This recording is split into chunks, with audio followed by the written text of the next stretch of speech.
بسم اللہ الرحمن الرحیم۔ مکتوبات امام ربانی مجد الفسانی شیخ احمد فاروقی السرہندی رحمہ اللہ الباری، دفتر اول حصہ 2، مکتوب نمبر 67 مکتوب 3-4 کنزیکٹیو مکتوبات حضرت امام ربانی مجد الفسانی رحمۃ اللہ تعالی نے خان خانان صاحب کی طرف صادر فرمایا۔ خان خانان ایک بھی شخصیت ایسا بھی ہے کہ انہوں نے حضرت امام ربانی مجد الفسانی رحمۃ اللہ تعالی کے بہت خدمات کیے ہیں، اور چونکہ آپ ذو نسب تھے، نسب میں بڑے تھے اور یہ بھی بادشاہ کے مصاحبوں میں سے تھے، تو حضور امام ربانی مجد الفسانی رحمۃ اللہ تعالی کئی دفعہ ان کو اپنی مریدوں کی سفارش کروا رہے ہوتے ہیں، اور ان کو جو ضروریات ہوتی ہے اپنی سالکین کی، تو ان سالکین کی ضروریات یاد دہانی کراتے ہیں۔ ہوتا یہ ہے کہ بتقاضۂ بشری کبھی کبھار ان کی بس میں وہ بات نہیں ہوتی جس کی سفارش حضور مجد الفسانی رحمۃ اللہ تعالی کرتے ہیں، تو حضور کے ذہن میں یہ بات پھر آ جاتی ہے کہ میں نے فلاں بندے کے بارے میں ان کو کہا تھا، فلاں محتاج بھی ہے، فقیر بھی ہے، اس نے وہ کام نہیں کیا، تو خان خانان جو ہے وہ کبھی کبھار اس بات سے پھر دل میں ان کی خفگی آتی ہے کہ کہیں ایسا نہ ہو کہ میرا مرشد مجھ سے ناراض ہوا ہو، تو اسی لیے امام ربانی مجد الفسانی رحمۃ اللہ تعالی اب یہ مکتوب شریف ان کو لکھ رہے ہیں۔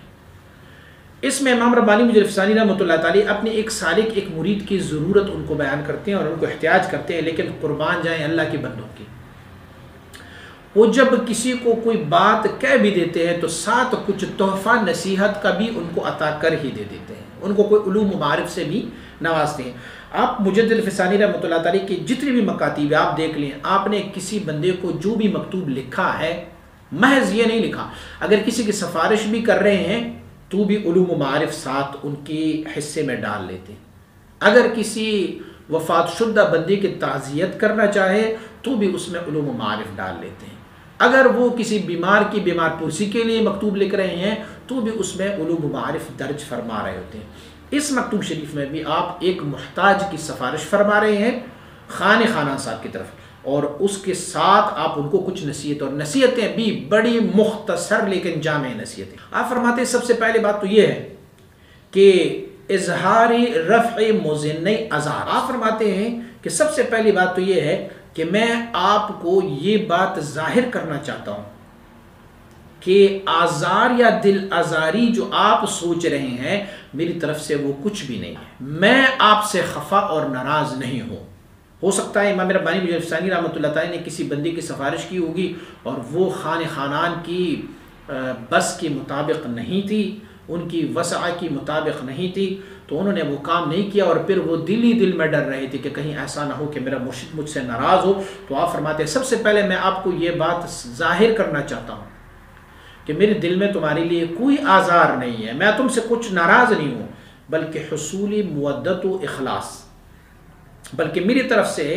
آپ کی طرف مودت بھی ہے، محبت بھی ہے اور اخلاص بھی ہے،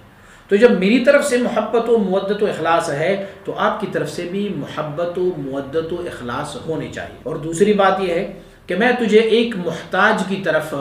تمہاری توجہ مبذول کرانا چاہتا ہوں کہ وہ محتاج جو ہے وہ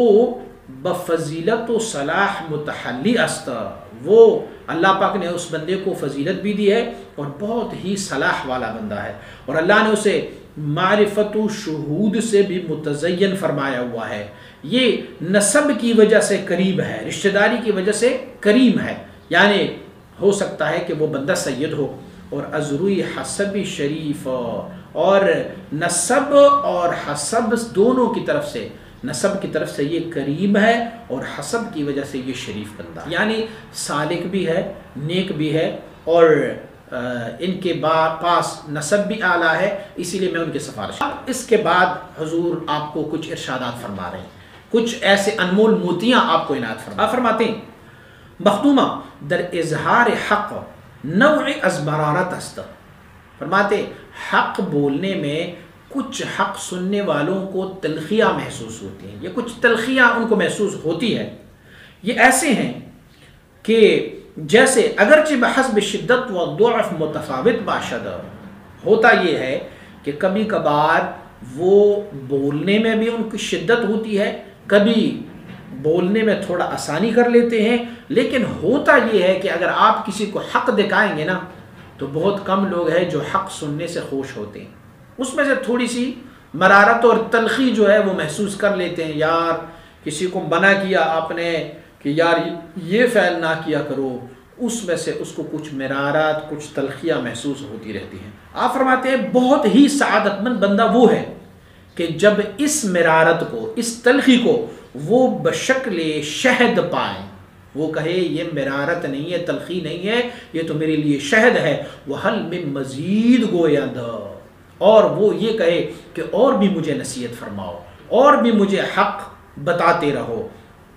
وہ لوگ اچھے نہیں ہیں کہ جو حق جن کو تلخ لگ رہا ہو، وہ لوگ اچھے ہیں جو اس حق کی تلخی کو وہ بشکل شہد قبول کر رہا ہو اور یہ کہہ رہا ہو کہ اور بھی مجھے یہ نصیحت فرماؤ. تلوینات احوال از لوازم صفت امکان است. تلوینات کی معنی ہے لون، لون کی معنی ہے رنگ لینا، یعنی جو انسان پر مختلف قسم کی رنگ آتے رہتے ہیں، کبھی غصہ ہے، کبھی جلال ہے، کبھی جمال ہے، کبھی قبض ہے، کبھی بسط ہے، یہ سب کچھ انسان پر آتے رہتے ہیں، مومن مسلمان پر آتے رہتے ہیں. فرماتے یہ جو آنے والے جو رنگ ہے نا مختلف، فرماتے یہ ممکن کے لیے صفت ہی ہے، امکانات کا ایک صفت ہے. ہم انسان ہیں تو انسان ممکنات میں سے ہیں، اور ممکنات پر جو ہے وہ تبدیلی احوال آتے رہتے ہیں. بیل بوٹیاں درخت، ان پر بھی تبدیلی احوال آتے ہیں، دن رات کی بھی تبدیلی ہوتی ہے. اسی طرح انسان مومن جو ہے ان کے احوال بھی مختلف ہوتے ہیں. آپ فرماتے ہیں کہ وہ لوگ جو تلوینات سے گزر کے تمکین تک جاتے ہیں نا، اسے بھی تلوینات کبھی کبھار آتے ہیں. سلوک و تصوف کی دو مراتب ہیں، ایک کو کہتے ہیں تلوینات اور ایک ہے تمکینات. تلوینات مختلف رنگوں میں رنگا جانا، جیسے آپ یہ سمجھ لیے کہ لطیفہ قلب کے الگ رنگ ہے، لطیفہ روح کی فیوزات کا الگ رنگ ہے، لطیفہ سر کی فیوزات کا الگ رنگ ہے، پھر خفی، یخفا، نفسی، قالبی، ہر ایک لطائف کی رنگوں کا الگ الگ رنگ ہے. پھر اللہ رب العزت کے اسماء و صفات ہے، پہلے ظلال ہوتے ہیں، پھر اسماء و صفات ہوتے ہیں، پھر ان کی اصول ہوتے ہیں، پھر اعتبارات ہے، پھر شیونات ہے. تو یہ تلوینات ہیں. ایک بندہ یہ ولایت صغریٰ سے ولایت کبریٰ اور پھر ملاء الاعلیٰ اور پھر کمالات نبوت اور کمالات رسالت اور حقائق اشیاء اور پھر یہ ساری مراتب جب وہ طے کرتے ہیں تو مختلف مرتبوں پر ان کو مختلف رنگ مل جاتے ہیں، اسے کہتے ہیں تلوینات. اور جو اللہ رب العزت کی وصل و قرب کی جب مراتب طے کرتے ہیں، اگرچہ ان کے لیے انتہا تو کوئی نہیں ہے، لیکن ایک مکان ایسا آتا ہے جو سلوک کی تصوف کے لیے اسے انتہا سمجھا جاتا ہے. اگرچہ انتہا تو نہیں ہوتا لیکن اسے انتہا سمجھا جا رہا ہوتا ہے. تو اس مقام پر جب بندہ پہنچ جاتا ہے تو اس کو کہتے ہیں تمکین. تمکین کے معنی ایک مکان لینا، وہاں پر رچ بس جانا، اسے تمکین کہتے ہیں. تو حضور امام ربانی مجدد افسانی رحمۃ اللہ تعالی فرماتے ہیں جو لوگ تمکینات میں بھی، تمکین میں بھی پہنچے ہوئے ہیں نا، اسے بھی کبھی کبھار تلوینات ہو ہی جاتے ہیں، وہ بھی مختلف رنگوں میں رنگا جاتا ہے. حضور